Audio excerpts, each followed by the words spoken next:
And welcome to the Pewtercast. This is bonus content episode number 6.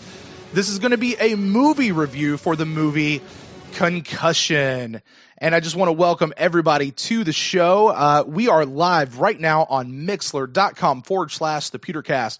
So if you are listening to us in the chat room, just a big shout out to all of you guys who are over there. We are recording this on Tuesday evening. It's about 11 o'clock at night, a few minutes before 11. And if you've been following along with the Pewtercast, you know that for me right now, tomorrow night, that's going to be Wednesday at 9:15, we are going to be hosting our very first live show. And that show is going to be not just any show, but it's going to be a call-in show. This is the bye week for us. You know, last week, which I know was actually the bye week for the Bucks, they had the whole week off. But we still had the Monday night game, the Panthers game to talk about for the entire week and for all the speculation and the injuries and everything. And so now this week, the Bucks are back at it. They're practicing. They're heading out to San Francisco in just a few days.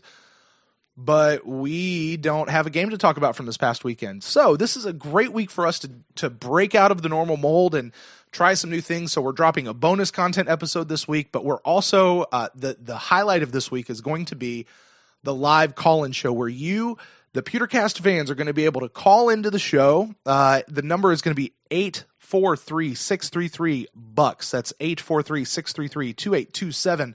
You can actually call into the show and we'll talk. It's like live talk radio, which will be awesome. Now, if you can't make the time, like I said, it's 9:15 at night. We'll be going for about an hour, maybe hour and a half.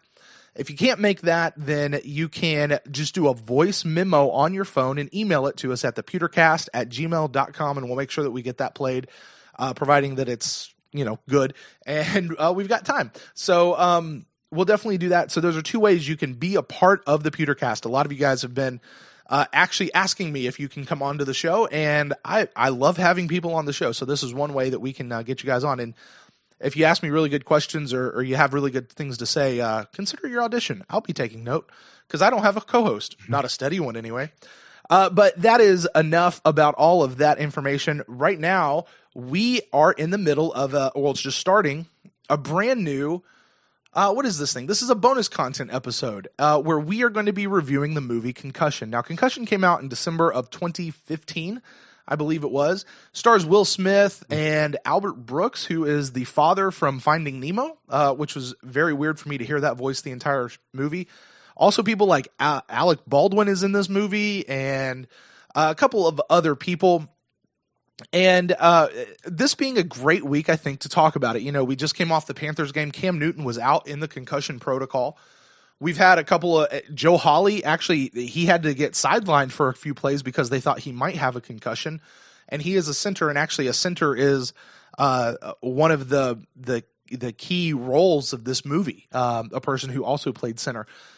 So to help me with this, I wanted to bring on a guy who is no stranger to the show. He has been here in he was actually in our very first bonus content episode, helping us review the movie Civil War.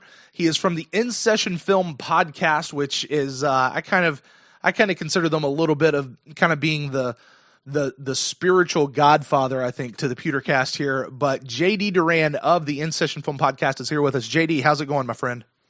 Going pretty good. Thanks for having me back. I had a ball discussing Marvel and Civil War the last time I was here, so I'm excited to talk about Concussion. Yeah, well, this isn't going to be quite the same movie as we got to listen to with. It's not quite the same. It's a bit of a different subject matter when it. We got sure. Superheroes kicking ass, and here we have an African doctor who is trying to take down the NFL. So, so JD, man, tell us what's been going on over at Insession Film. How are things going over there? I mean, I know I listen every single week, but maybe many of the listeners don't. Fill us in, man. How's it going over there? Things are going pretty good. We are ramping up for the fall, which is a big time season for us. It's our Super Bowl season, if you will, as we're getting lots of awards contenders and lots of really wonderful indie films are coming out this year.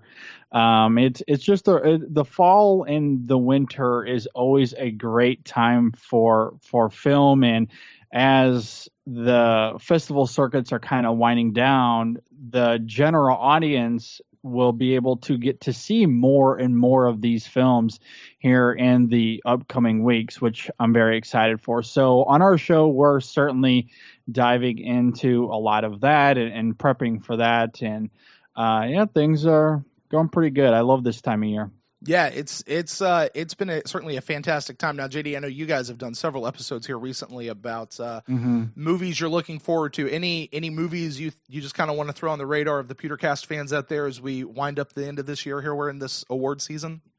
Yeah, there's a few I would definitely love to get on people's radar. There's a movie called Arrival from one of our favorite directors working today. He goes by the name of Denis Villeneuve, who is a French-Canadian director, but he did Sicario last year. That's probably what most people know him for, but he also did Prisoners in 2013 with Hugh Jackman, as well as a few other films that I would highly recommend. This is a director that's batting 1,000 for me. He is really, really terrific. And in fact, Arrival is my number one most anticipated film of the entire year. Even all the way back in January, both me and my co-host had that film as our number one most anticipated. So that gets a wide release. I want to say around November 11th-ish, something like that. I think I'm trying to recall off the top of my head.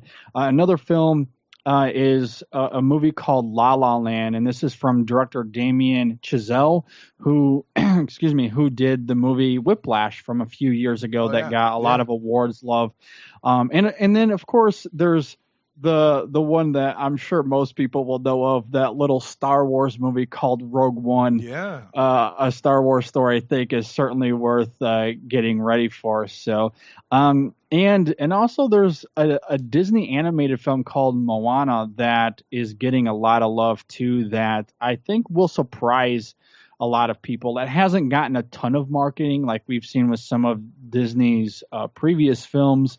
But I think it's going to be a charming film that will surprise some people. So those are just a few to put on people's radar. Yeah, certainly Star Wars. Yeah, I guess I'm one of the general stupid mass of people. Star Wars, the Harry Potter film that's just coming out, which I just heard, JD, you're probably more familiar with this than I am. Apparently, J.K. Rowling came out this last week and said that there's going to be 5 films of them in this Fantastic Beast series, and this is the first one. So it's not 6, it's not this and then 5 more. It's 5. And I was looking at some stuff on Twitter, and she was having some fun this last week with people where they were saying they're going to make at least 5 more, and she would tweet back, go, no, exactly 5. Yeah, we're just doing 5. Or people would say, expect 5 more films, and she go, no. It's just 5, including this one. So only 4. Like she was correcting people of saying, no, it's just 5. That's all I'm doing. And I love that they gave her the green light to go ahead and release that information. That I love that the studio's confident enough in the project that they want to announce that they're going to be doing 5 more of these. I think a lot of people are itching to get back to the world of Harry Potter, even though this is technically a prequel. This takes place, I believe, like 100 years before the events of Harry Potter. But I think just to get back into that world is going to be very exciting, and I'm looking forward to it. I'm a huge Harry Potter fan myself. On our show currently, we're doing a Harry Potter movie series right now, which has been fantastic, by the way. It's been fantastic. Yeah, thank you. We've had a lot of fun just rewatching these movies and discussing them on the show. So, yeah, I look forward to Fantastic Beasts and where to find them. And I'm hopeful that it will be good and the sequels will be warranted. Yeah, and just so you know, JD, the original movies were set during the 90s. Like the first one I think was 91, and then 92, 90, all the way up to 97. Yeah. These movies are set in like the 20s and 30s, so not quite 100 years. Okay. But now JD, I know you're not a book reader, and I don't want to spoil anything, but there is news that is out there about who the bad guy in this villain, and it actually makes a whole lot of sense why it's now going to turn into 5 films, and you can almost see where they're going when you understand things that we learn about the history of Harry Potter and what was happening in the world around the 20s and 30s, and some of the things that were happening then. Apparently, this story is going to dive more into that. It's not just going to be this completely superfluous thing. You know, obviously Harry Potter is not going to be a part of this franchise at all, nor should he be, because it just wouldn't make sense unless he's time traveling. But it's going to connect with those films and open up some storylines that were actually explored a very, very little bit in the Harry Potter series. And I'm really excited for that. So, and one thing I'm excited for with this specific series, speaking of Fantastic Beasts and Where to Find Them. Now, like you said, I haven't read the books, but one thing that I really enjoyed about Harry Potter was the consistent connective tissue that you felt between all 7 movies, right? Right. And while this isn't based off of an actual novel that she wrote, but she has written the screenplay for this film, and this is the first time she's actually written the screenplay by herself. So I'll be curious to see how that turns out, because writing a screenplay isn't really the same thing as writing a novel.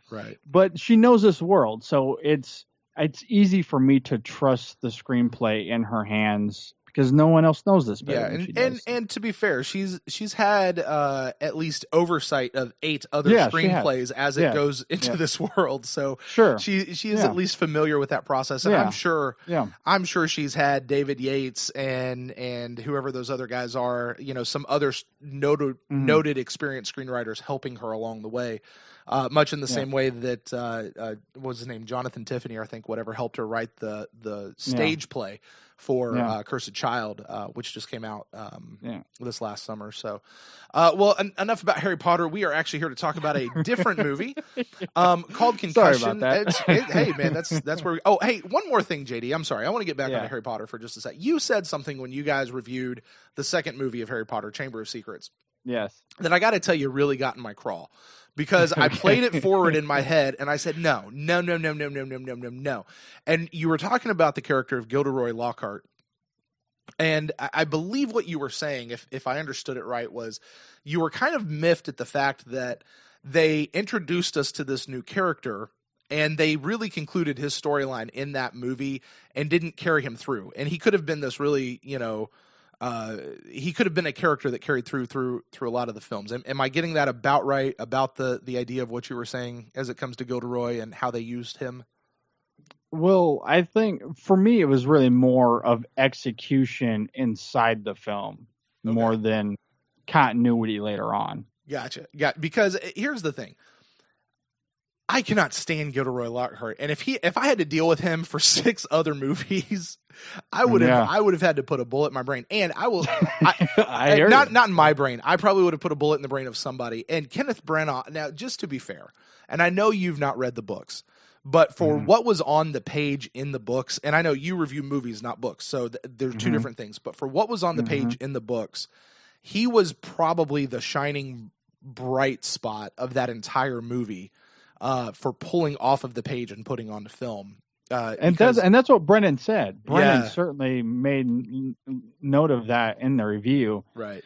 And again, I like Kenneth Branagh. I think he's a wonderful actor. I think he's a very good director as well. Director. But I found the character to be, you know, perhaps he was, you know, serviceable in terms of, you know, translating what was on the page and into the film. I just didn't find the execution of that character to be well handled in that film. And that may have been because, and truthfully, the Chamber of Secrets, in my opinion, and I think in a lot of Harry Potter fans' opinion, was the weakest of the books.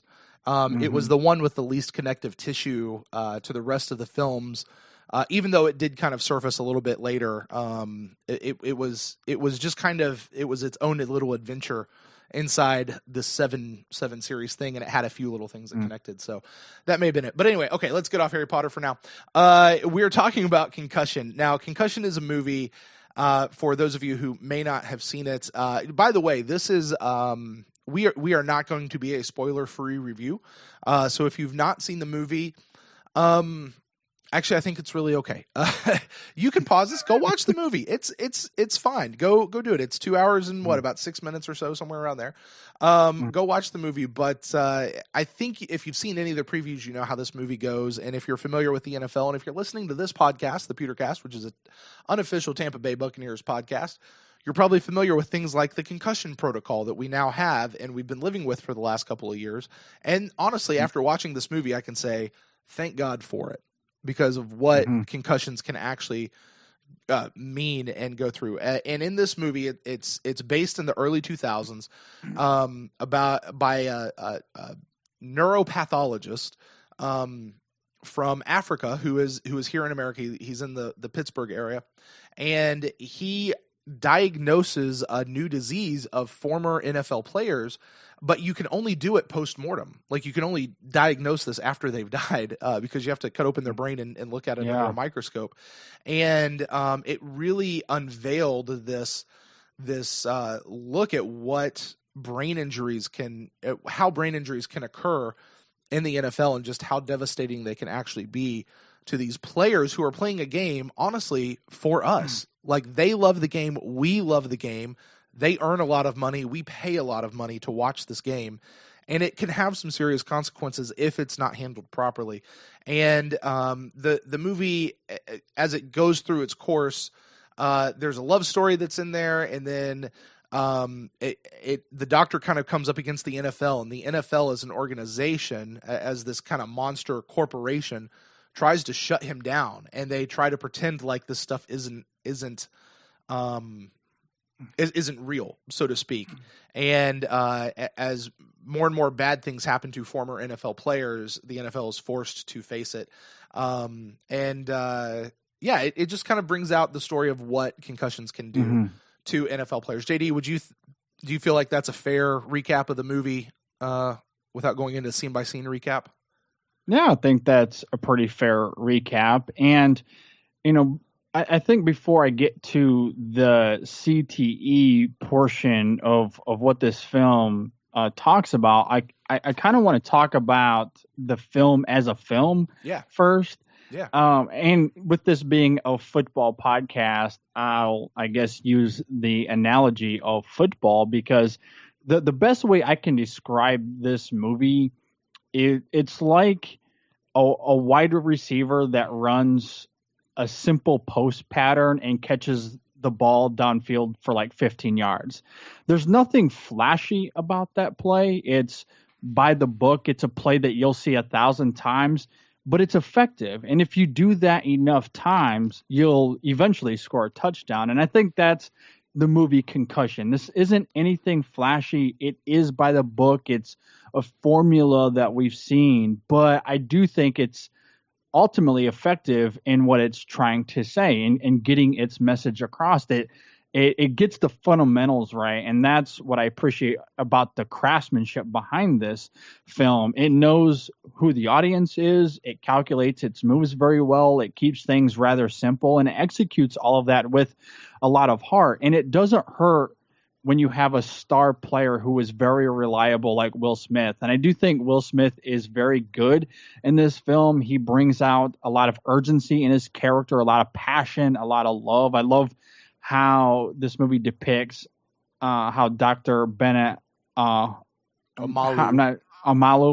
I love the way that this film depicts how he gets to know his patients and how he treats them with a lot of respect. And of course, some of these patients that he's dealing with are deceased. And I don't necessarily mean to laugh at that, but the way that this character treats his patients, alive or deceased, there is a lot of respect there. And I love the way they depict that in this movie. And also, I think the score is big in this movie. I think James Newton Howard is an underrated composer who can bring a lot to the films that he's a part of. And I think he brings a lot to the drama of this movie and the urgency of it, which is the big thing. There's a lot of urgency in the message of this movie. And not only do you feel that in the direction and in Will Smith's performance, but also James Newton Howard's score. And I think when you put all of those pieces together, it does make the message of CTE potent.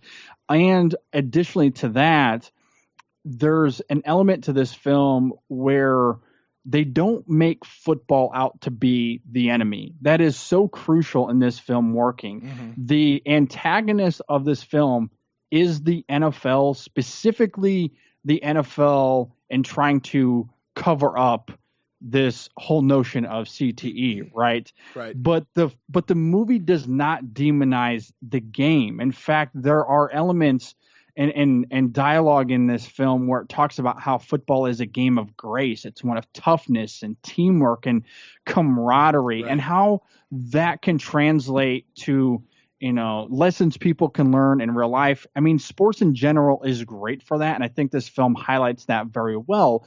But with football, and other sports, but in football, there is the risk of potential concussions, right? And the effects that come with that. And this movie just wants people to be aware of that, and for people to be aware of the NFL trying to sweep that under the rug, and perhaps why they wanted to do that. And I think as a result, this is a pretty riveting procedural that passionately wears its message on it's a film that just passionately wears its message and gets it across in a visceral way, especially the first 15 minutes and how they showcase the effects of CTE. Mm-hmm. It's pretty devastating to see in this movie. And while the topic of CTE is important to talk about, I do think it's important to note from a craftsmanship standpoint, from a filmmaking standpoint, that this film succeeds in that as well. Yeah, this was a film. Okay, I'm going to come at this from a purely film standpoint. I got to be honest. I didn't love this movie. I felt like it, and it could be because it didn't give me what I expected it to be. What I went into this movie expecting is you were going to have this doctor who came up with this diagnosis, and it was going to turn into this big, just kind of a David versus Goliath type story that was going to focus on this battle between this big monster corporation that in this case just happened to be the NFL versus this one doctor. And, somehow they were going to learn, and it was going to tell us a lot about where we are today with concussion protocols and things like that. And I don't feel like that's what we got. That certainly was there, but that wasn't the prominent thread I felt of this movie. Or it felt like we kept leaving that and going to some other things. Like there was a love story that was in this movie that, while I understand her character helped spur on what Bennett Omalu was doing, and this is based on a true story, so she was around at this particular part of his life. But as far as the actual story of him discovering what CTE is, being able to diagnose it, and then put it out on a broader scale to let people know about what it is, and then have that shut down by the NFL and have that fight ensue, the love story just felt very superfluous to me. Like it felt like we moved away from that central theme of figuring out what a concussion does, and then trying to make that known every time we moved into her storyline. And all of that said, I didn't care because it kept getting overridden for me about what the substance of the story is, which is what I kept wanting to come back to, because I was so intrigued. And for me as a football podcast, and I would recommend to all of our listeners out there, and even people who aren't, if you're not listening to this, you should still take my advice. And I'm not sure how you're going to get my advice if you're not listening to this. So you should listen to this podcast anyway. But I think we should all watch. This is one of those movies I think we just have to watch. You may not want to go back and watch this movie a second, a third, and a fourth, and a fifth time, but I think it's something that it's almost like a PSA, so to speak. And I think football players should watch it, especially because it concerns real life football players. Mike Webster, a fantastic center for the Pittsburgh Steelers. And then who Antoine Waters, I think was one of them. A couple of other Dave the Double D guy. I forget his last name. But I mean, these are players that I can remember watching, you know, or players that I remember watching get inducted into the Hall of Fame, and to see what can happen to these guys so many years down the road, I think I want, and that's where I think my criticism of the film as a film comes into it, is I wanted to stay on that storyline, and I felt like it kept getting off track every time it went to a couple of these other things, you know, and here's the thing, it was an hour into the film before we actually met the real like villain of the film, which was the NFL. And I never really felt that they were that menacing, you know, like I never felt that they were as evil as I wanted them to be for the sake of the film, you know. And I'm glad they didn't vilify the NFL more than they needed to.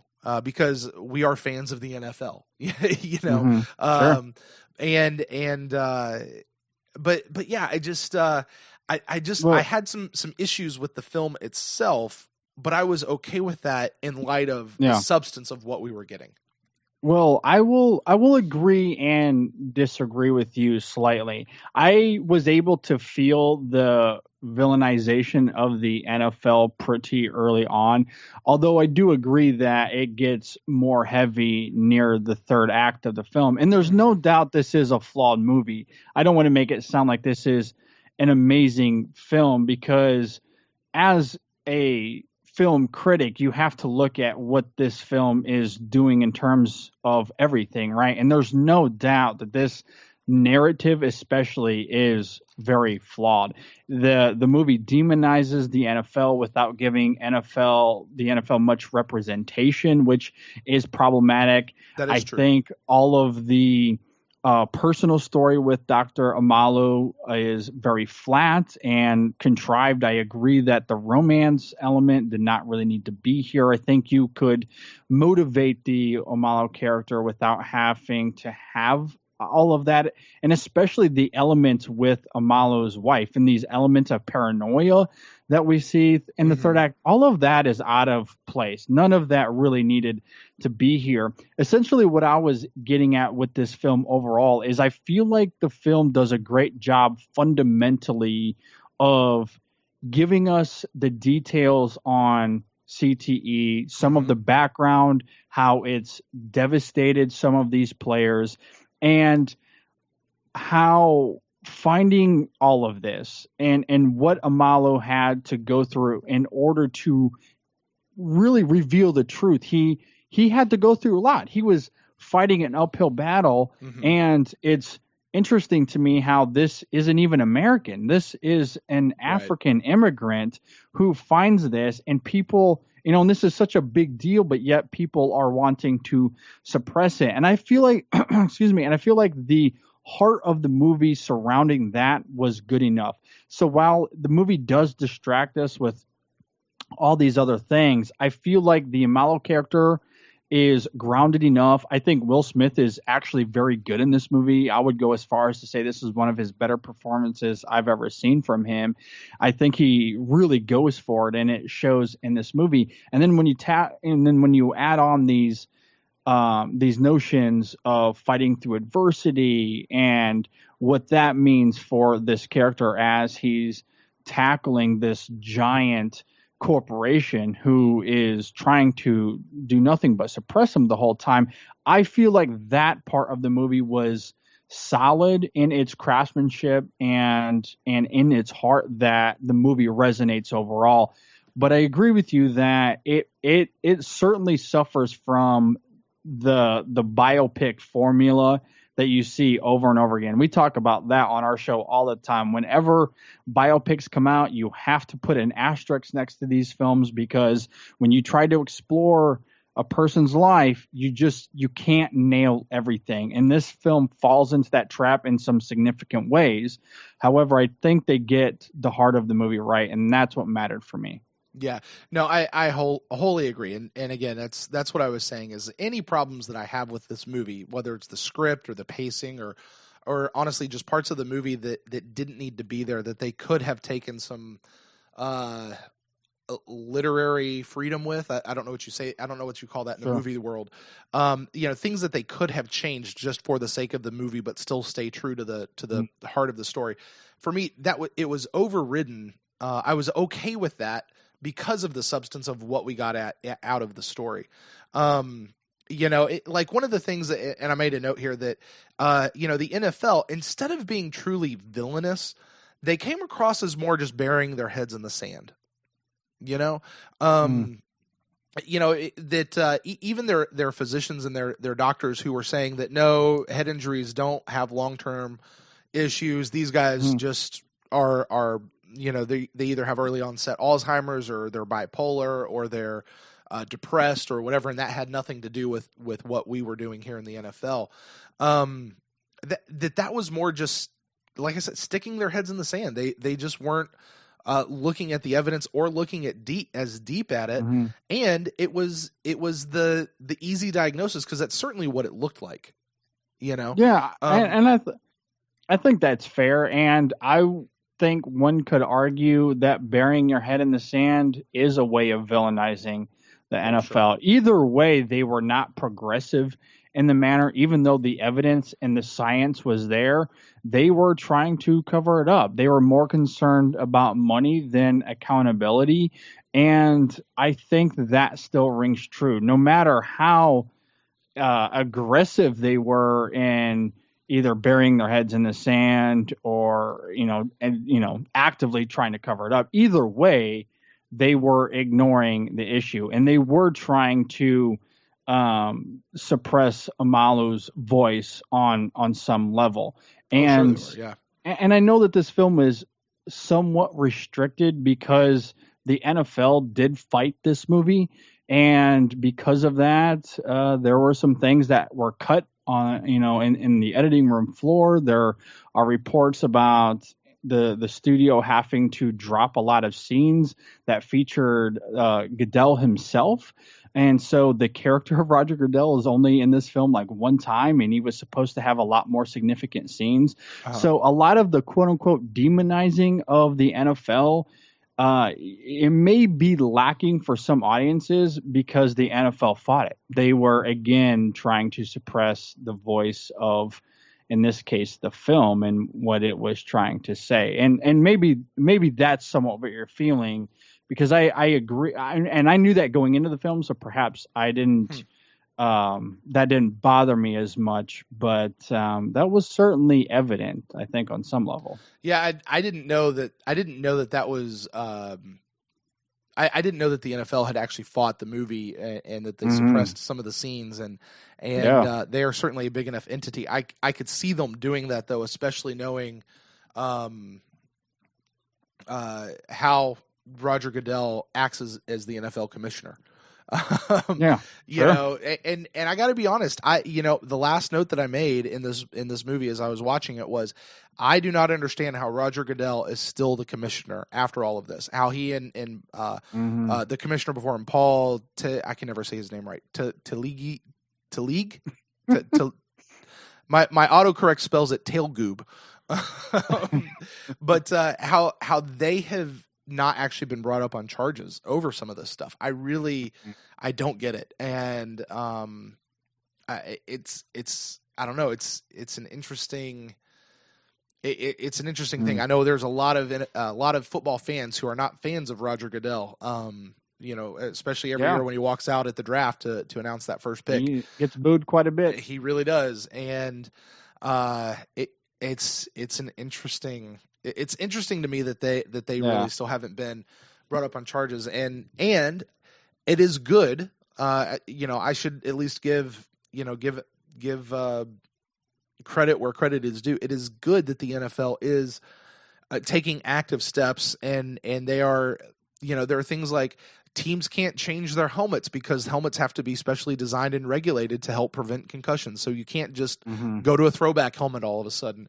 And teams have to, there's the independent neurologists that have nothing to do with the football teams that are there. And you have a referee who's up in the booth who's watching for people with signs of concussions. In fact, this last week in the Tampa Bay Carolina game, our center, Joe Hawley, was pulled out of the game for at least one play because the guy up in the booth thought he saw him stumbling around a little bit and had a sign of concussion. In fact, the game certainly was affected because Cam Newton was out on the concussion protocol. Yeah. You know, and we were complaining as Bucs fans about how hard our guy Jameis Winston was taking shots to the head. Yeah. Going, hey, what the heck? So, you know, kudos to the NFL for taking steps down that path. And you know, I think the question that I have that all football fans should have is, are we doing enough? I mean, we love our sport. We want to keep playing it. So how can we make sure we're keeping our players safe, allowing them to still play the game the way they need to play the game and still be able to enjoy it as fans? And I'm also curious how this is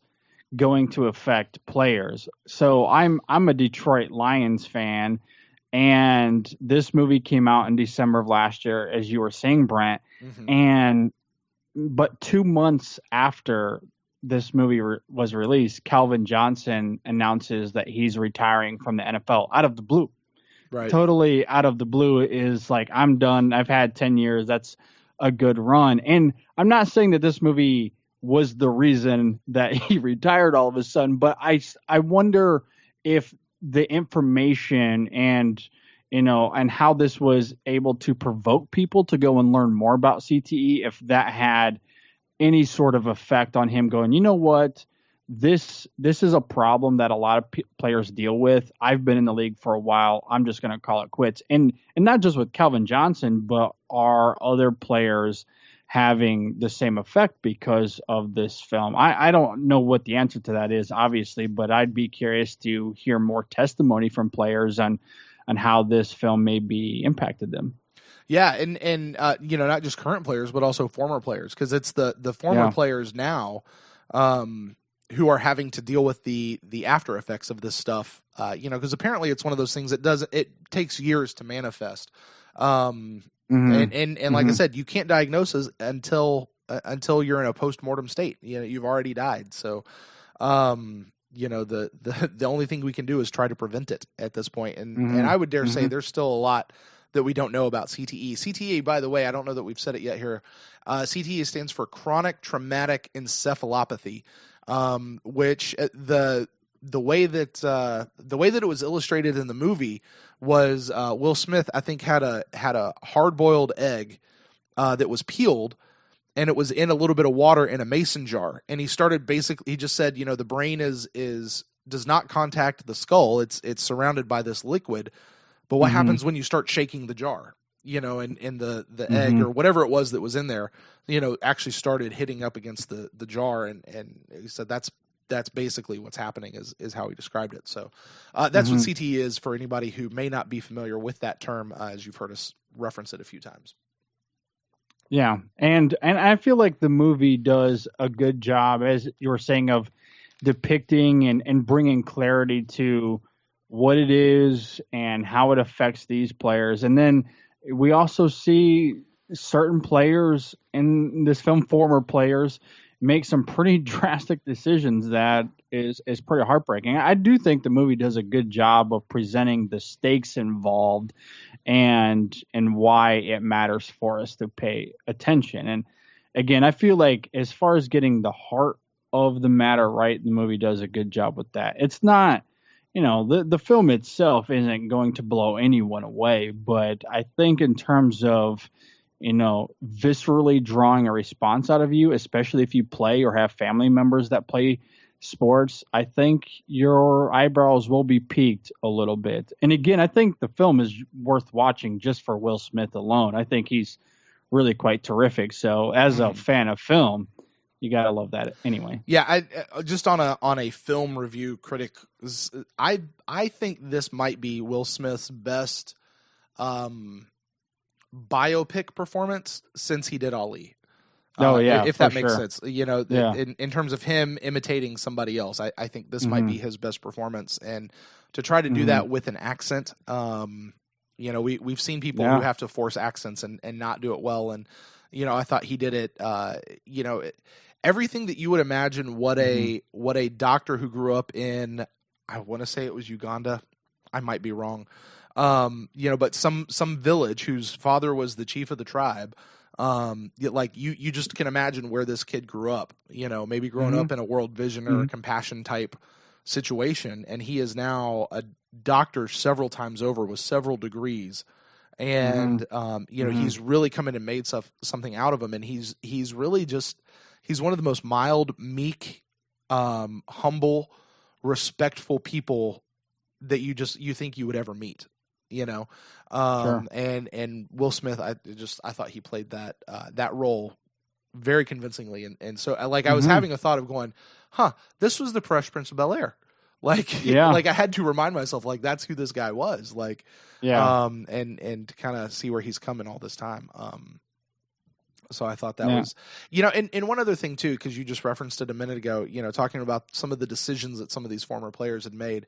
I did go back and look it up. This story is pretty accurate. The film is fairly accurate to the history of what happened. So when you see a character in the film, an NFL player, and you see what they do, that actually is what happened with that particular person. There's one character who wound up homeless, living in the back of a truck with duct tape on the window. And that was accurate down to the duct tape on the window, covering that up. So they did a pretty good job, letting us, not shying away from history, letting us know what actually did. And, honestly, I think that's probably some of the, certainly the most heartfelt moments. You just go, wow, that's that's not fake. That's actually what really happened. Yeah. So and I certainly appreciated that as well. Where the film really dramatizes this story is in its depiction of Omalu's family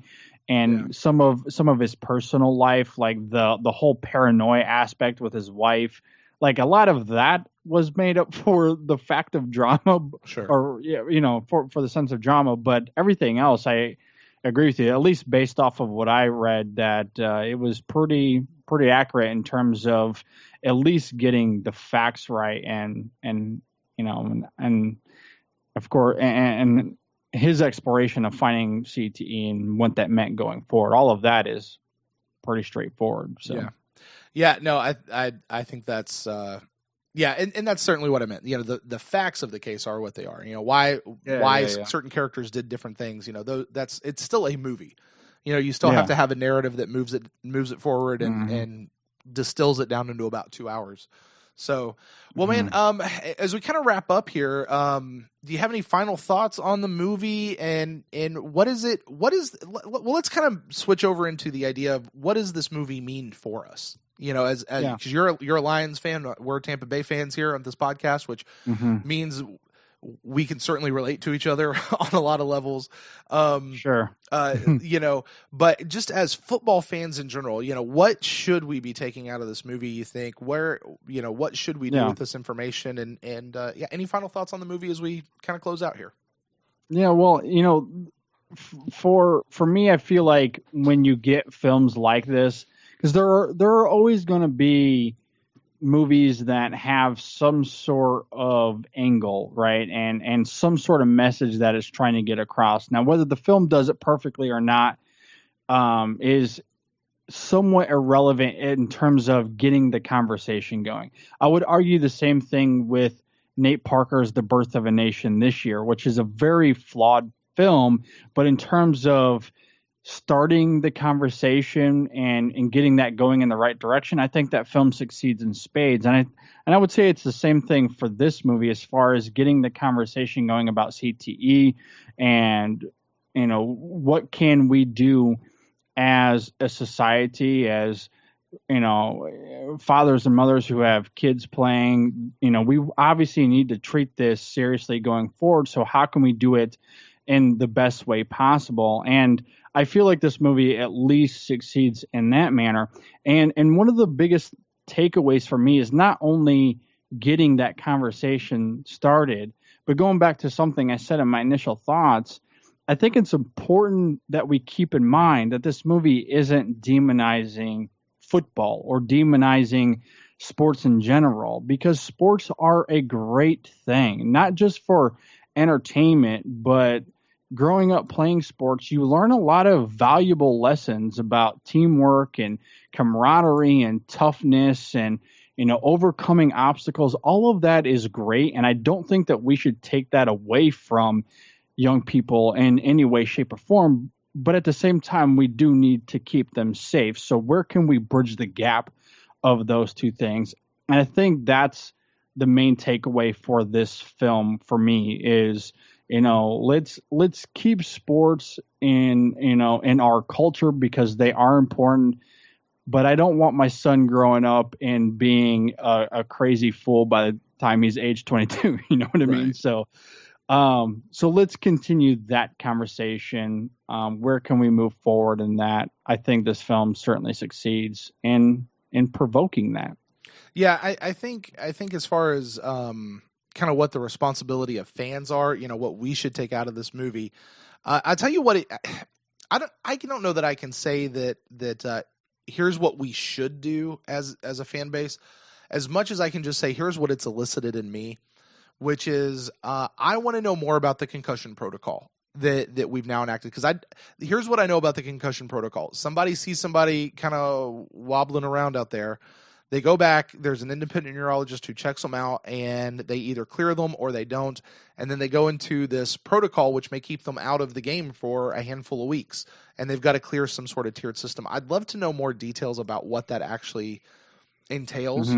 Just as a fan, I want to know that my player is going to be okay when he comes back, and that this isn't him getting cleared is not some corporate checkbox that they're just checking off so they can get a player back on the field. But it's actually we need to make sure that the NFL is still being held accountable, right? Exactly, and the teams are exactly. Because I want to be a responsible fan. I certainly don't want anybody going out there and killing people or killing themselves or living in the back of a truck with duct tape on it for my entertainment for a handful of years. Because the truth is, and I hate to say it, and I've thought about it a lot since starting this podcast. We have a player who earlier today, Vincent Jackson, great player, fantastic player. He's a model person, went on IR, and this very well could be the end of his career. Like he's just older. His year has been a little off. We've talked a lot about this being his final year in the NFL. This could be it for him, possibly. I know he's working to come back, but it's possible this could be it. And the truth is in a couple of years, we will forget about him. That just happens with football players. Like, these are not people that we put up on a pedestal forever. I mean, football is a next man up league. Somebody gets hurt, somebody goes out, somebody retires. Okay, who's the next person? And we keep following our team. It's a very, very few players that we keep up with on the backside.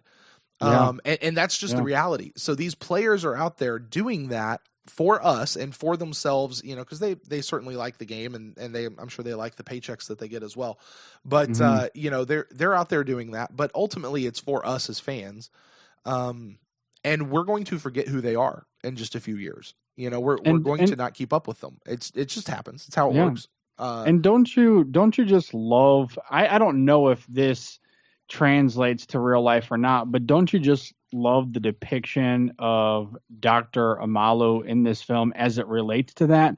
The humanity and how he cared for these players post their career, right? Like, he doesn't even know anything about football. Right. All he knew is that these football players were suffering, and he wanted to do something about it. And I do think that's important to keep in mind, because you're right. I mean, we watch these players and half of them are out of the league in 3 or 4 years, 5 years, and you don't really think about it twice. You just wait for the next person to take his place, and you still cheer, and you're going to forget about them. But they're still people. They still have to live their lives post-football. Right. And I mean, Vincent Jackson, he's 33 years old, which means he's 3 years younger than I am. He's got a lot of life. There's a lot of life left for this man. Exactly. And I don't want to see this be the end of Vincent Jackson's career. I'd love to see him come back and get another really good run at a year. I mean, he's just a man who has a ton of respect around the league. But, even you saying that, JD, it makes me sit back and just say, I don't want people to go through crappy stuff for my entertainment. This is not the Roman Coliseum here. though it certainly looks like that often, I'm sure, especially to outside people. Because football is old school from the What the Buck podcast was on here this last week, and he was just talking about how beautiful this game really is if you just take the time to get to learn it. And Dr. Omalu, as you just beautifully pointed out, he's a guy who's coming in from an outsider's point of view. This guy was not a football fan. He didn't hate football. He didn't hate the league, but he was more concerned about the person. And I loved that. He certainly endeared himself as a character to me. But I thought what that pointed out was, and it was the mistake that the NFL was making in this movie, was they were scared that what he was talking about was going to bring down the NFL. Yeah, he had no interest in bringing down the NFL. Like, he understands a lot of people love this sport. I'm not trying to take this sport away from you. Yeah, that was Dr. Omalu. He's like, but it's hurting people. It's hurting human beings. Yeah, and I think that there's and that can speak to so many things in our society today, JD. Listen, I am bringing up this issue. I don't mean to take away the entire thing from you. Like, that's not what we're trying to do here. Exactly. Let's figure out how we continue to do what we do and do this game that we love called football, or move on with whatever thing it is you do in life. But let's fix this part of it that's not right. And as he said several times in the movie, tell the truth. Just tell the truth about what's going on. It doesn't have to mean the end of your deal. Just tell the truth and let's get on with it. So I think that's something that we as fans, I know that's certainly something that I'm pulling out of this, is I want to be a better fan. And I still want to be a fan. Yeah, I can't imagine a world without we have to live without football for 6 months out of the year, and it's torture. It's horrible torture. I mean, my God, those 3 dark weeks in the middle of July when there's no camp, there's no OTAs, there's nothing. I mean, and I got a better view of that this year running the PewterCast than I ever have before. But oh my gosh, it's just dark days. It's dark days before football gets, and then we get that month and a half of camp and in through the preseason, and you're just banging your head against the wall, just going, get to the season already. We love football. We love football. We want to stay with football. We don't want to get rid of it, but we have to do it responsibly, and we have to care about the people. And caring about the people does not necessarily mean getting rid of football. So, all right. Well, JD, I think that's going to wrap it up for us here, my man. Do you have any final thoughts as we get out of here? I'm going to play a little bit of outro music, and we'll see where we go with that. Not really a ton of final thoughts from me, other than my Lions are 3-3, and that's surprising, exciting on some level. If you want to hear more film discussion from our end, you can check us out at insessionfilm.com. Yeah, definitely, guys. I want to make sure everybody goes over there, subscribe on iTunes, leave them a review at Insession Film. You can do that on iTunes. You can do that on Stitcher. You can do that. JD, what all? You guys are out there on a ton of stuff. Half of our people are on Podcast Addict, I'm sure you guys are over there as well. If you're not, you should. Podcast Addict. Gosh, what else is out there? Podbean, I think, is one of them that's out there. But yeah, guys, listen. Insession Film is a fantastic podcast. I listen at least once a week, I'd say. I'm pretty faithful with that. I may not do both episodes that you guys put out every single week, but I do at least one of the two.